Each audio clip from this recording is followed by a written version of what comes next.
Tirania de Aço capítulo 172 Campos de Steiermark. Nos campos de Steiermark, perto da fronteira de Salzburgo, dois exércitos se encontraram.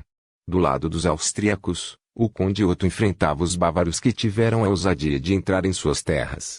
Embora as regiões próximas tenham sido incendiadas pela invasão em curso, Steiermark foi um dos poucos condados capazes de se defender por enquanto. A razão para isso era simples. O conde Otto e seus exércitos escaparam dos campos de Passau principalmente intactos e, como tal, ele tinha a força profissional remanescente mais significativa em toda a Áustria. Fora do exército de Berengário, isto é. Como tal, o homem foi capaz de defender seu território com competência, embora isso não impedisse os bávaros de tentar forçá-lo à submissão. Enquanto a batalha era travada, o conde Otto se viu desmontado e se engajando com as forças inimigas em combate corpo a corpo. Enquanto ele fazia isso, alguns parafusos passaram voando pelo rosto do conde que estava coberto por um grande bacinete. Um desses parafusos até colidiu diretamente com sua placa de garganta. No entanto, foi desviado sem esforço pelo capacete de aço resistente. Como a maioria dos equipamentos de seu exército, a armadura que o conde Otto estava equipada tinha sido fornecida pelo sobrinho do homem. Berengário não tinha feito atalhos ao criar a armadura de placas do conde Otto e, embora não fosse tão avançada quanto os projetos de armaduras de placas completas às quais Berengário tinha acesso, foi feita com os melhores materiais e pelos maiores artesãos de seu reino. Como tal, o conde Otto foi adequadamente protegido contra o fogo de mísseis do inimigo. Depois que sua armadura desviou os parafusos que se aproximavam com facilidade, o conde Otto se viu envolvido em uma luta de espadas com um homem de armas relativamente bem equipado. Empunhando sua espada longa com excelente habilidade, Otto rapidamente desarmou o oponente inimigo antes de agarrar a lâmina de sua espada em uma técnica que é chamada de meia-espada, onde ele enfia a ponta da lâmina nas lacunas da armadura do inimigo. O oponente grunhiu de dor quando seu ombro foi perfurado, e Otto seguiu com um golpe mortal, esmagando o punho de sua espada contra o capacete do oponente, agindo como uma massa improvisada. Depois de alguns golpes poderosos, o inimigo desmoronou, seu crânio completamente esmagado pelo ataque de Otto. Depois de terminar a existência miserável de seu oponente, Otto olhou para o campo de batalha e percebeu que a maré havia começado a virar a seu favor. Embora os bávaros fossem mais significativos em números, Otto era um comandante experiente e facilmente superou o exército hostil. Enquanto ele estava enfrentando as forças inimigas como comandante da vanguarda, sua cavalaria, liderada por um de seus vassalos, passou além dos flancos do inimigo e os atingiu com suas lanças como um maremoto imparável. Ao fazê-lo, a cavalaria quebrou a formação inimiga e forçou-os a se reagrupar. Essa era a estratégia que o duque Wilmar tentara usar em Passau. No entanto, desta vez, funcionou como pretendido. Principalmente porque os bávaros não estavam preparados para mais uma retirada fingida, com seus flancos esmagados e os sobreviventes começando a debandar. Percebendo que a batalha começou a mudar a seu favor, Otto continuou seu ataque aos homens à sua frente com determinação feroz. Cercado por um grupo de cavaleiros desarmados, o corajoso conde atacou o inimigo como um tigre enfurecido. Nem todos os homens de armas do exército bávaro estavam equipados da cabeça aos pés em brigandina e placa e, como tal, a espada ainda era uma arma bastante eficaz. Com grande sutileza, Otto rapidamente se esquivou de um ataque que se aproximava antes de lançar sua lâmina na coxa do inimigo, perfurando a artéria femoral e fazendo com que o homem sangrasse no local de maneira rápida. No entanto, o conde não teve tempo para respirar, pois foi rapidamente atacado por outro inimigo, que imediatamente amarrou a espada de Otto com a sua. Como os dois foram pegos em uma luta, o suor começou a se acumular na testa de Otto enquanto ele continuava a usar sua energia no calor da batalha. As forças bávaras começaram a recuar depois de um tempo. Mesmo que o inimigo estivesse derrotando, Otto não os perseguiu. Ele temia cair em uma armadilha semelhante à do falecido duque Wilmar. Como tal, os bávaros sobreviventes fugiram de volta para Salzburgo, que foi ocupado principalmente pelos bávaros. Ao vencer esta batalha, Otto garantiu o condado de Steiermark por um pouco mais de tempo. No entanto, se os bávaros persistissem em suas tentativas de invadir seu território, mais cedo ou mais tarde, seus exércitos vacilariam. Olhando para as perdas de ambos os lados, Otto começou a lamentar a morte daqueles bravos soldados que lutaram por sua pátria. O que ele precisava agora era a ajuda de um aliado. Infelizmente, a maioria de seus apoiadores foram significativamente enfraquecidos pela terrível perda em Passau e lutaram para manter seu território. O único que pôde ajudar o homem foi Berengário, e Otto não confiava plenamente em seu sobrinho. Embora Berengário tenha fornecido às forças de Otto uma grande quantidade de equipamentos e recursos, tornou-se cada vez mais evidente que o jovem conde do Tirol não tinha a intenção de intervir na guerra e apenas ficar de fora em seu território bem defendido. O que era ainda mais suspeito era que os bávaros estavam todos equipados com um nível semelhante de equipamento que os austríacos estavam usando. Isso levou Otto a acreditar que Berengário estava fornecendo os dois lados do conflito como um aproveitador da guerra.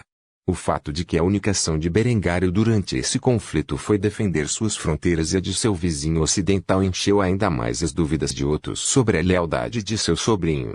Embora Berengário parecesse se importar com a filha mais nova de Otto, a dela, a menos que os bávaros ameaçassem sua vida, era improvável que Berengário ajudasse Otto, e o homem sabia disso. No entanto, Otto também sabia que Berengário era um homem movido pelo interesse próprio.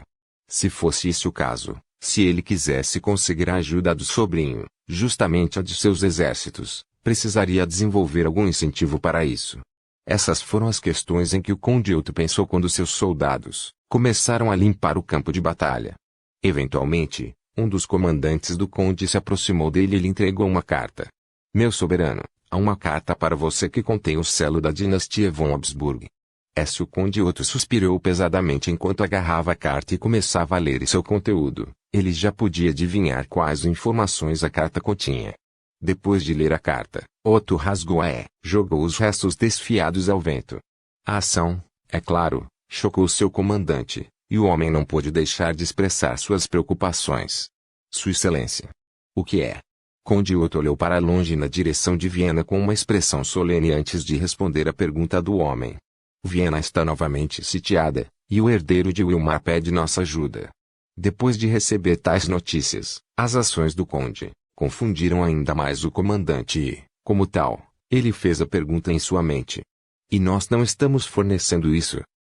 O conde Otto então olhou severamente nos olhos do comandante antes de deixar sua posição clara. Com que exército? Os sobreviventes desta batalha precisam defender Steiermark de mais incursões. Não temos homens de sobra se quisermos quebrar o cerco de Viena. Já fiz o suficiente pelos Habsburgos. Preciso pensar em a segurança da minha própria família. Embora o comandante tenha ficado inicialmente chocado, ele também entendeu os pensamentos de Otto sobre o assunto. Esta era uma guerra que a Áustria estava fadada a perder, e o conde de Steiermark tinha que pensar no futuro de sua família. Para evitar o maior número de perdas em seu território, ele teria que abandonar os Habsburgos à própria sorte. Claro, nenhum dos homens tinha a menor ideia de que, ao fazer isso, eles estavam jogando no plano de Berengário para derrubar a dinastia dos Habsburgos e se colocar como duque nos próximos anos. Depois de limpar o campo de batalha e retirar o equipamento dos cadáveres que foram enterrados em valas comuns, os exércitos do conde Otto começaram a retornar a Graz, onde descansariam até um momento em que fossem necessários para defender suas fronteiras mais uma vez. Infelizmente para a família von Graz, eles não estavam localizados na região montanhosa do Tirol. Como tal, não lhes foi proporcionada a barreira natural em que os Alpes forneciam Berengário. Assim, eles teriam que enfrentar o inimigo no campo toda vez que se apresentassem. Assim, com a batalha sendo concluída e a rejeição da família von Graz ao pedido de ajuda dos Habsburgos, a guerra na Áustria começou a avançar em direção aos interesses de Berengário. Por enquanto, Steiermark permaneceria livre da influência bávara, mas ainda não estava determinado se eles poderiam suportar as marés da guerra por tempo suficiente para fazer parte da resistência de Berengário à autoridade bávara. Tirania de Aço capítulo 173 Conselho de Guerra. Berengário estava atualmente de pé no meio de seu grande salão. Ele estava posando para um pintor que havia mostrado talento excepcional nos últimos meses, tanto que Berengário havia contratado esse pintor para pintar um retrato seu. O primeiro de muitos que virão. Não era segredo que Berengário era um homem incrivelmente vaidoso. Ele se importava muito com sua aparência e aqueles ao seu redor. Havia uma razão para ele equipar suas forças com os trajes chamativos dos Landsknechts de sua vida anterior. Ele secretamente se perguntou se ele havia herdado isso de seu pai nesta vida ou se ele o desenvolveu ao longo do tempo. Afinal, em sua vida anterior, Berengar era um homem excepcionalmente mediano. Sua grande característica atraente era o corpo que ele se esforçou muito para transformar no de um guerreiro. Seu rosto, no entanto, não era nada de especial e, embora não fosse feio, certamente também não era atraente. No entanto, depois de reencarnar nesta vida, ele se viu no corpo de um jovem excepcionalmente bonito. Se alguém fosse da média para 10-10, fazia sentido para eles ficarem um pouco obcecados com sua aparência. No momento, o jovem conde estava vestido com sua armadura. A armadura de placas de 3/4 era feita de aço enegrecido, com requintados enfeites de ouro. As ombreiras estavam perfeitamente inclinadas sobre as lacunas da armadura até o ponto em que as rondelles eram desnecessárias. Suas manoplas permitiam acesso aos dedos individuais, e ele atualmente segurava o punho de sua pesada espada de cavalaria, que estava pendurada em sua cintura e dentro de sua bainha. Sua mão livre descansava em seu burgonete de rosto aberto igualmente embelezado, que estava em uma mesa próxima. A expressão facial de Berengário era fria e indiferente que combinava perfeitamente com seu tapa-olho de veludo preto dourado, criando uma atmosfera opressiva. O retrato em si era da cintura para cima e, como tal, as armaduras que protegiam suas coxas e virilhas não eram visíveis. Na plateia que assistia à exposição do pintor, a majestosa aparência de Berengário com excelente habilidade foi Linde, que admirou muito o processo. Berengário havia prometido que, se tudo saísse tão bem quanto ele pensava, encomendaria um de Linde também. Como tal, ela ficou bastante animada ao ver o retrato lentamente tomando forma. A pintura era de qualidade muito mais excelente do que a pintura média do período medieval. Berengário estava longe de ser um artista, mas sabia explicar como usar princípios básicos de sua vida passada. Afinal, ele havia feito algumas aulas de pintura no ensino médio como eletiva. Assim, ele foi capaz de ajudar os artistas em Kufstein a aprimorar suas habilidades para que suas pinturas fossem mais realistas. À medida que a pintura se aproximava da conclusão, assemelhava-se significativamente a outros retratos do período renascentista da vida passada de Berengário. Era um trabalho magnífico, e o pintor nunca teria adquirido tais habilidades sem a instrução de Berengário e os fundos que o jovem conde forneceu aos artistas de Kufstein para perseguir suas paixões. Terminada a obra, o jovem pintor mostrou a Berengário o produto final. Enquanto Berengar testemunhava a criação com seus próprios olhos, um grande sorriso se espalhou por seu rosto enquanto ele entregava ao homem uma bolsa cheia de moedas de ouro antes de cumprimentar o artista. Como sempre, suas pinturas não param de me surpreender. Muito bem, rapaz. Era muito estranho para Berengário referir-se ao jovem como um rapaz, afinal, ele tinha apenas 21 anos, e o artista tinha a mesma idade dele. No entanto, não se questiona como o conde o chama, e o homem apenas sorriu com os elogios que recebeu e, mais importante, a bolsa que recebeu, cheia de moedas de ouro. Berengar então colocou seu braço revestido de aço ao redor das costas do homem e o instruiu sobre sua próxima tarefa. Vai e descanse, você mereceu. Sempre que você sentir o formigamento da criatividade no fundo de sua mente mais uma vez, volte para o meu castelo e pinte um retrato do meu lindo amante. O jovem limitou-se a acenar com a cabeça ao pedido de Berengar e saiu da sala, onde Linde esperava ao fundo que os dois homens concluíssem a transação. Ela tinha um lindo sorriso no rosto enquanto olhava para o retrato antes de expressar sua opinião. Parece fenomenal, quem diria que a arte poderia ser tão bonita? Berengar apenas riu quando começou a tirar a armadura de si mesmo, o que Linde imediatamente percebeu e ajudou no processo. Enquanto se retiravam seu equipamento, Berengário deu a sua opinião sobre a peça. O artista teve sorte por eu ser tão bonito. Se eu fosse um homem comum, a peça não seria tão inspiradora. Linde simplesmente revirou os olhos ao ver Berengário se cumprimentando mais uma vez. Ela estava bem ciente de seu senso de vaidade, ainda que honestamente não a fazia pensar menos dele. Afinal, ela primeiro se sentiu atraída por ele por causa de sua aparência. Ela riu enquanto pensava em quão tola ela era por tentar drogar e escravizar Berengário quando eles se conheceram. Embora as coisas não tenham saído como ela pretendia naquela noite, ela ficou muito mais feliz com o resultado real. Pensar em sua primeira noite juntos deixou Linde incrivelmente excitada, e depois que ela terminou de despir a armadura de Berengar, ela apertou seus seios fartos no peito de seu amante na tentativa de seduzi-lo.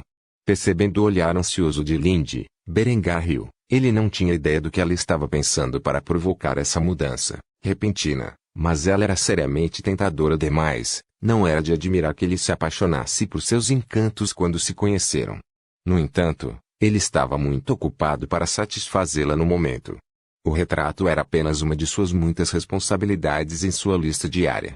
Antes que ele pudesse brincar com seu amante, ele tinha que cuidar do reino. Como tal, ele deu um tapinha no nariz da garota enquanto ela tentava seduzi-lo com sua bela figura. Seja paciente, estou sobrecarregado de trabalho no momento. No entanto, prometo que vou satisfazê-lo mais tarde esta noite. Lindy começou a fazer beicinho quando Berengário a rejeitou, mas ela sabia que ele sempre cumpria sua palavra e, como tal, abriu um sorriso sensual enquanto o beijava apaixonadamente. Foi só depois que ela se soltou, que ela disse os comentários em sua mente. Eu vou prendê-lo a essa promessa. Depois, Lindy fugiu da vista de Berengário, deixando-o sozinho na sala. Berengário apenas lambeu os lábios enquanto dizia a si mesmo em voz alta. Eu vou fazê-la pagar por isso. Agora que seu retrato estava pronto, Berengário tinha muitos outros assuntos a tratar. Lindy também, como mestre da rede de espionagem de Berengário, ela rapidamente começou a trabalhar compilando informações sobre os inimigos de Berengário, expandindo a teia que cobria o sul da Alemanha. Em breve, os agentes de Berengário estariam em todos os cantos do Sacro Império Romano, coletando informações e esperando uma oportunidade para atacar. Quanto a Berengário, ele tinha uma reunião para assistir, onde iria consultar vários oficiais do seu exército sobre a guerra em curso na Áustria. Embora agora não fosse a hora de atacar, os preparativos estavam em andamento para o momento crítico em que Viena caiu, e Conrad foi levado para Kufstein, onde poderia estabelecer um governo austríaco no exílio.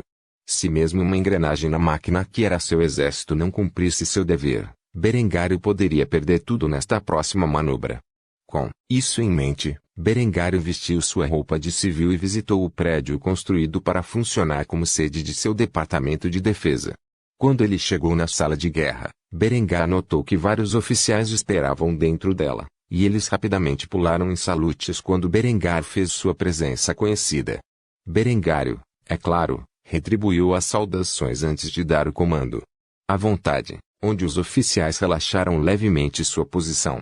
Depois, Berengar e os oficiais da sala de guerra sentaram-se nas cadeiras que lhes foram fornecidas, onde Berengar começou a iniciar a reunião. Em primeiro lugar, como estão os 2.500 soldados que enviei para Vorarlberg? Um dos oficiais que ocupava o posto de general anunciou rapidamente o status da operação para defender as fronteiras ocidentais da Áustria.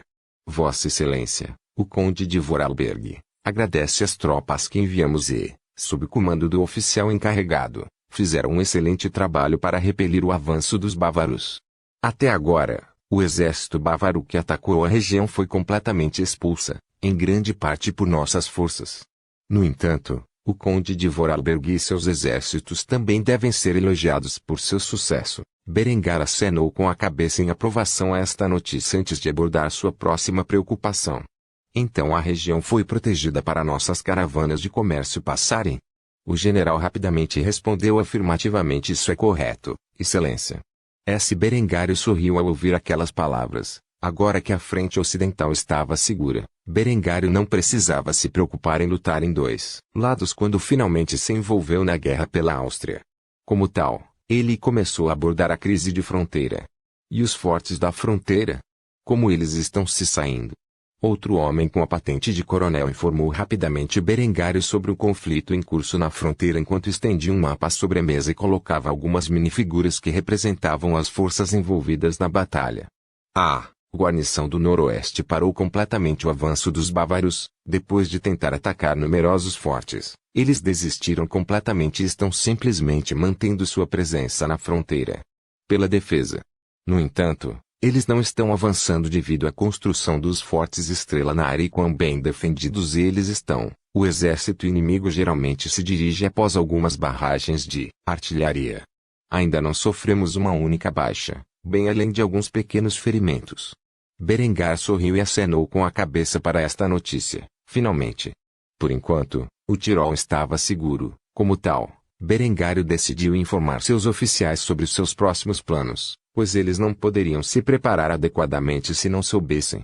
Como tal, Berengário pensou profundamente nas palavras que usaria a seguir, pois eram de importância crítica para seus planos futuros.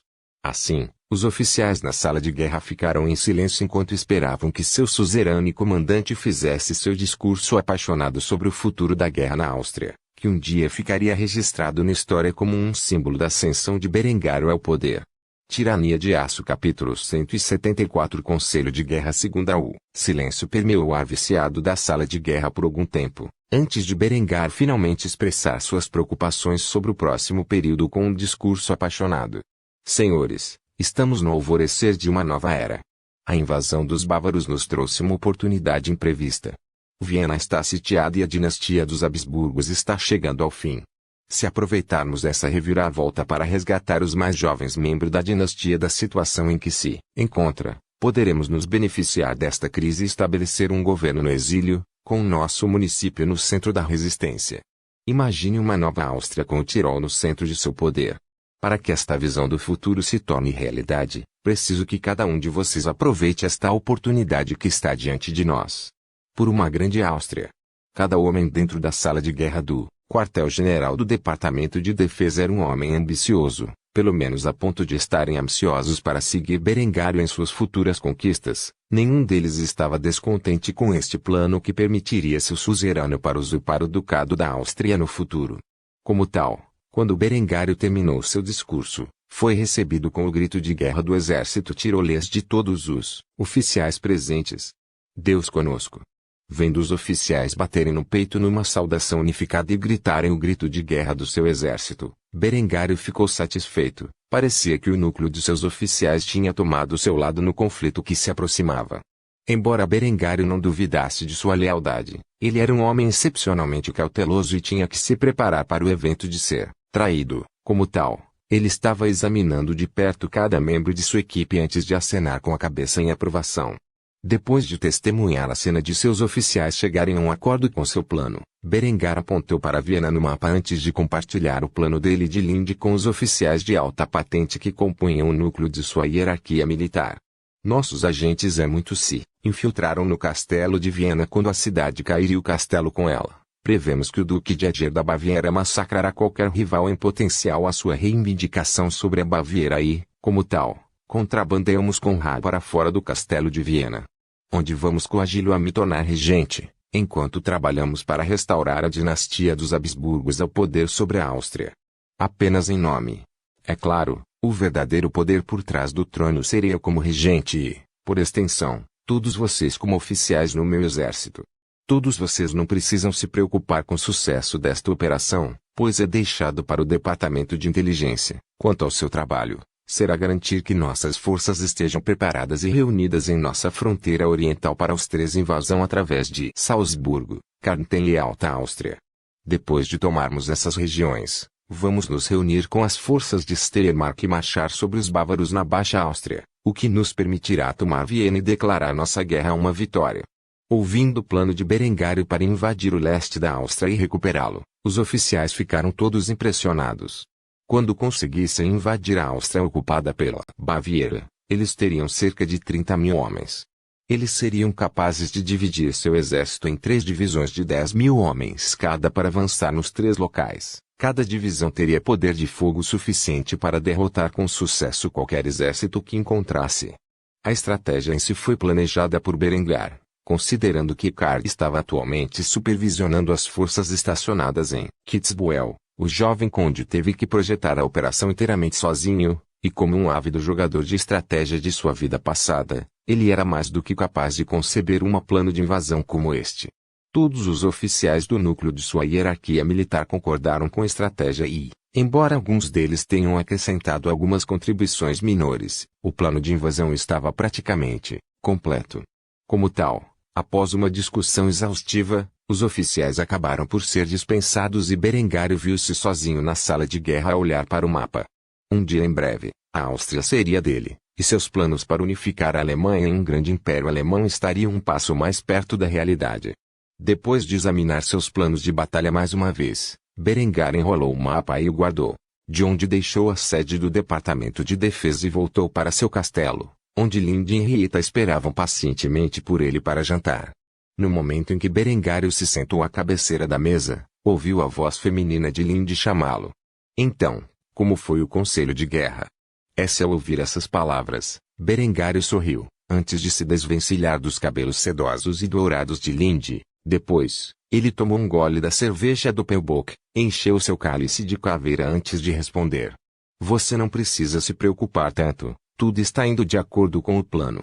Em breve, vamos governar esta terra.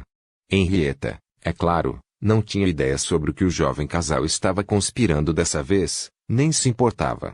Em vez disso, ela falou voluntariamente pela primeira vez em um tempo com um largo sorriso no rosto. Fiz um amigo hoje. Ouvir Henrietta declarar abertamente uma coisa dessas trouxe uma grande surpresa tanto para Berengar quanto para Lindy, que não esperavam que ela fizesse um amigo tão rapidamente depois de terem dado seu conselho. Acharam que levaria um tempo até que Henrietta saísse de sua zona de conforto e se aproximasse das outras garotas de sua classe. Como tal, Berengar imediatamente tomou um gole de seu cálice antes de responder a Henrietta. Fico feliz em ouvir isso, então quem é esse seu amiguinho? Henrietta estava muito ansiosa para anunciar o nome de sua amiga e como eles se conheceram. Como tal, ela rapidamente começou a cuspir os eventos do que aconteceu tão rapidamente quanto tiros de metralhadora. Não que tal coisa existisse neste mundo.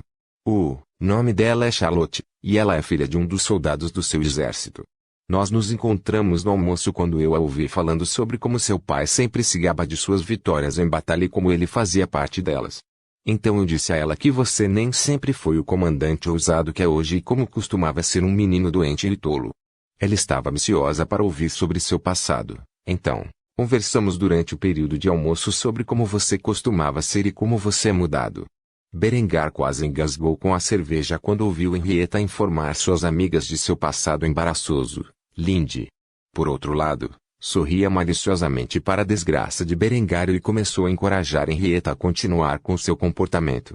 Isso é bom, Henrietta. Eu me lembro quando ouvi falar de seu irmão pela primeira vez, anos atrás. Os rumores que corriam na época era que ele não viveria até os 20 anos, e ele passava a maior parte de seus dias ocioso e fazendo birras infantis toda vez alguma coisa não deu certo. Berengar olhou para Lindy quando ela lembrou do hospedeiro original de seu corpo atual. Cada vez que olhava para essas memórias, começava a se encolher com o comportamento imaturo e a mentalidade monótona do velho Berengário. Se ele não tivesse reencarnado neste corpo, aquele tolo acabaria morrendo de qualquer maneira, e Berengário nunca conseguiria nada significativo na vida. Felizmente para ele, ele conseguiu reinventar sua imagem através de muitas dificuldades. Como tal, a geração mais jovem desconhecia totalmente sua reputação original. Apesar de ter sido aproximadamente um ano desde sua grande mudança de comportamento. Depois de ouvir as duas meninas criticarem seu passado, Berengar tossiu um pouco antes de abordar a conversa de Henrietta sobre ele com sua amiga Charlotte. Henrietta, minha querida irmã. Henrietta ergueu a cabeça como uma suricata quando ouviu Berengário dirigir-se a ela dessa maneira. Sim. Berengar tomou outro gole de sua cerveja antes de terminar sua linha de pensamento. Todo o cenário o irritava. Se você me ama como seu irmão, você fará o melhor para não lembrar as pessoas do meu passado embaraçoso.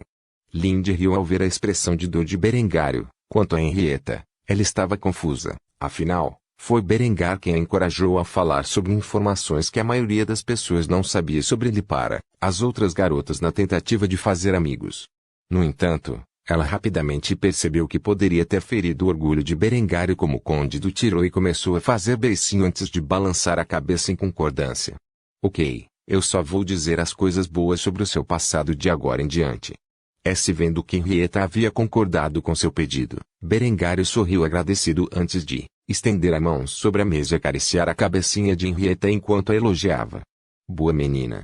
Esta ação, é claro, trouxe um sorriso gentil ao rosto de Henrietta enquanto ela se deleitava com a afeição de seu querido irmão mais velho. Lindy, claro, não perderia a oportunidade de zombar de Berengar e rapidamente murmurou baixinho. Lolicon. Esta declaração interrompeu instantaneamente as ações de Berengário e fez uma carranca em seu rosto. Como tal, ele retirou a mão do brilhante cabelo loiro dourado de Henrietta antes de desajeitadamente cavar sua refeição. Depois que Henrietta começou a fazer beicinho para Lindy por interromper seu momento, A refeição continuou em um silêncio constrangedor enquanto o trio saboreava a cozinha gourmet feita para eles pelos talentosos chefes do Castella de Berengário. Por favor, certifique-se de verificar meus outros